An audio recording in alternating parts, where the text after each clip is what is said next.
से प्रति वर्ष 16 सोमवार व्रत को कर रानी के साथ आनंद के साथ रहने लगे। अंत में शिवलोक को प्राप्त हुए। इसी प्रकार जो मनुष्य भक्ति सहित और विधि पूर्वक 16 सोमवार व्रत को करता और कथा सुनता है, उसकी सब मनोकामनाएं पूर्ण। नमः शिवाय।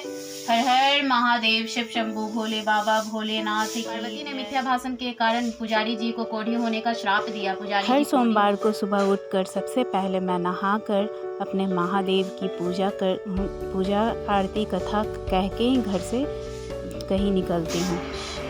तो गाइज़ यहाँ पे सबसे पहले मैं महादेव की पूजा करने के लिए बैठ गई। उसके लिए सोमवार का पूजा किस तरह से होता है मैं आगे आप सबको दिखाऊंगी।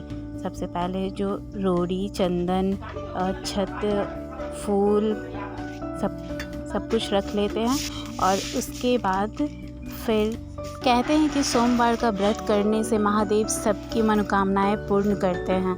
और मैं भी हर सोमवार का व्रत करती हूँ, तो उसके लिए सुबह सुबह उठ के सबसे पहले पूजा करते हैं और कथा कहकर ही घर से निकलते हैं। तो यहाँ पे मैं पूजा का सारा तैयारी कर रही थी और प्रसाद, फूल ये सब कहते हैं कि भोले बाबा को अड़हुल का फूल नहीं चढ़ता है, तो मैं अड़हुल का फूल कभी नहीं चढ़ाती हूँ।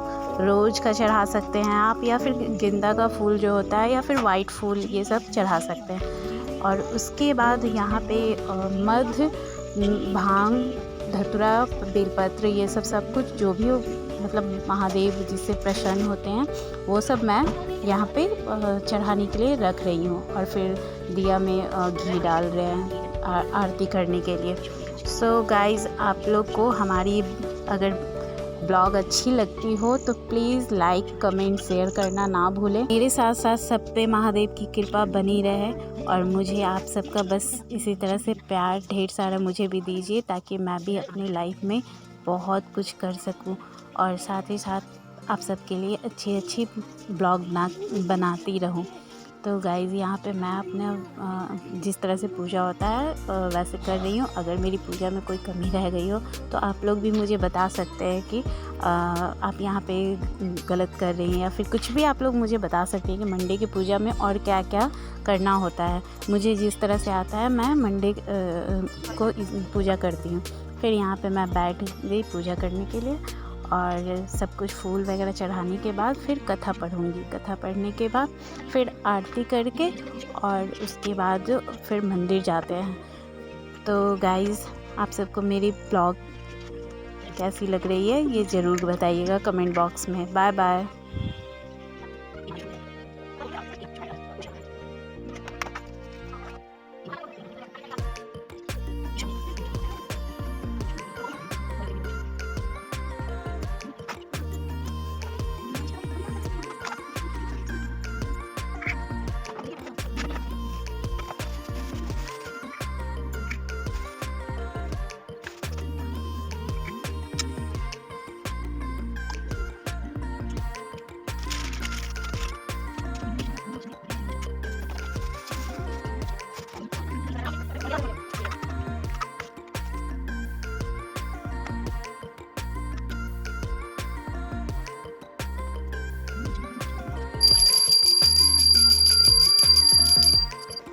एक समय श्री महादेव जी पार्वती जी के साथ भ्रमण करते हुए मृत्यु लोक में अमरावती नगरी आए। वहां के राजा ने सुंदर शिव जी का मंदिर बनवाया। शंकर जी वहीं ठहरने लगे।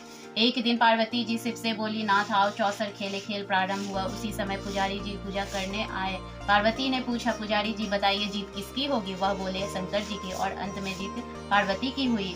पार्वती ने मिथ्या भाषण के कारण पुजारी जी को कोढ़ी होने का श्राप दिया। पुजारी जी कोढ़ी हो गए। कुछ काल बाद अप्सराएं पूजन के लिए आई। पुजारी जी से कोढ़ी होने का कारण पूछा। पुजारी जी ने सब बात बतला दी। अप्सराएं बोली, पुजारी जी तुम 16 सोमवार का व्रत करो, महादेव जी तुम्हारे कष्ट को दूर करेंगे। पुजारी जी ने उत्सुकता से व्रत की विधि पूछी। अप्सराएं बोली, सोमवार को व्रत करे, संध्या 5 उपरांत आधा सेर गेहूं के आटे की 3 अंगा बनावे और घी, गुड़, दीप, बेलपत्र आदि से पूजन करे। बाद में 1 अंगा अर्पण कर शेष 2 अंगा प्रसादी समझ वितरित कर प्रसाद ले। इस विधि से 16 सोमवार कर 17वें सोमवार को पाव सेर गेहूं के आटे की बाटी का चूरमा बनाकर भोग लगाकर बांट दे। फिर सकटम प्रसाद ग्रहण करें। ऐसा करने से शिव जी तुम्हारे मनोरथ को पूर्ण करेंगे। यह कहकर अप्सराएं स्वर्ग को चली गई। पुजारी जी यथाविधि व्रत कर रोग मुक्त हुए और पूजन करने लगे। कुछ दिन बाद शंकर पार्वती पुनः आए। पुजारी जी को कुशलता पूर्वक देख पार्वती जी ने रोग मुक्ति का कारण पूछा। पुजारी जी कथा अनुसार पार्वती ने व्रत किया, फलस्वरूप प्रसन्न कार्तिकेय जी माता के आज्ञाकारी हुए। कार्तिकेय जी ने भी पार्वती से पूछा, क्या कारण है कि मेरा मन आपके चरणों में लगा। पार्वती ने भी यही व्रत बतलाया। कार्तिकेय जी ने भी व्रत किया, फलस्वरूप बिछड़ा हुआ मित्र मिला।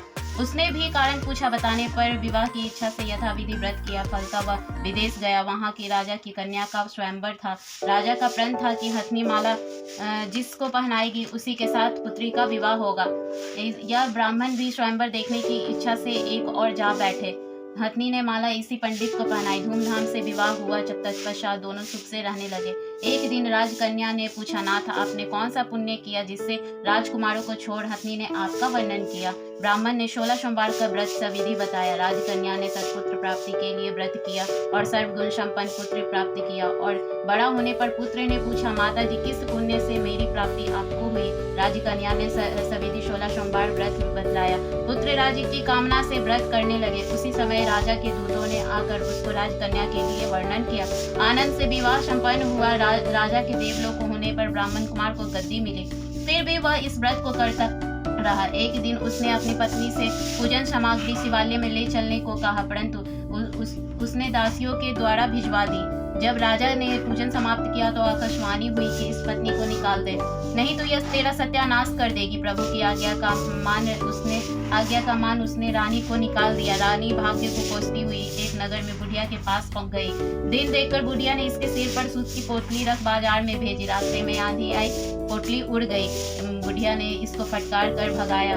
वहां से तेली के पास पहुंची तो सब मार चटक गए। उसने भी निकाल दिया। पानी पीने नदी पर पहुंची तो नदी सूख गई। सरोवर में पहुंची तो हाथ स्पर्श होते ही जल में कीड़े पड़ गए। उसी जल को पी आराम करने के लिए जिस पेड़ के नीचे जाती वही पेड़ सूख जाता। वन और सरोवर की दशा देख वाले इसे मंदिर के गोसाई के पास ले गए। यह देखकर गोसाई जी समझ गए कि यह कुलीन अबला विपत्ति की मारी हुई है। धैर्य बांधते हुए बोले, बेटी तू मेरे यहाँ रह, किसी बात की चिंता मत कर। रानी आश्रम में रहने लगी, परंतु जिस वस्तु से उसका हाथ लगे उसी में कीड़े पड़ जाए।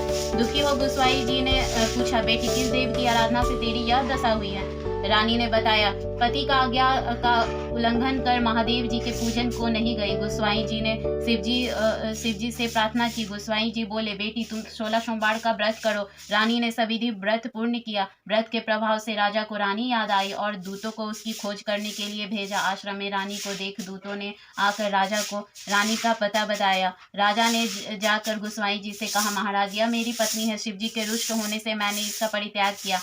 अब शिव जी की कृपा से इसे लेने आया हूँ। कृपया इसे जाने की आज्ञा दे। गोसाई जी ने आज्ञा दे दी। राजा रानी नगर में आए। नगर वासियों ने नगर सजाया, बाजे बजने लगे। मंगलोचर हुआ। शिव जी की कृपा से प्रति वर्ष 16 सोमवार व्रत को कर रानी के साथ आनंद के साथ रहने लगे। अंत में शिवलोक को प्राप्त हुए। इसी प्रकार जो मनुष्य भक्ति सहित और विधि पूर्वक 16 सोमवार व्रत को करता और कथा सुनता है उसकी सब मनोकामनाएं पूर्ण होती है। अंत में शिवलोक को प्राप्त होता है। नमः शिवाय। ओम नमः शिवाय। ओम नमः शिवाय। ओम नमः शिवाय। ओम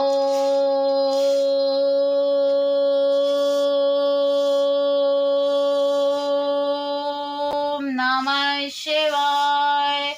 हर हर महादेव। शिव शंभू भोले बाबा भोलेनाथ की जय।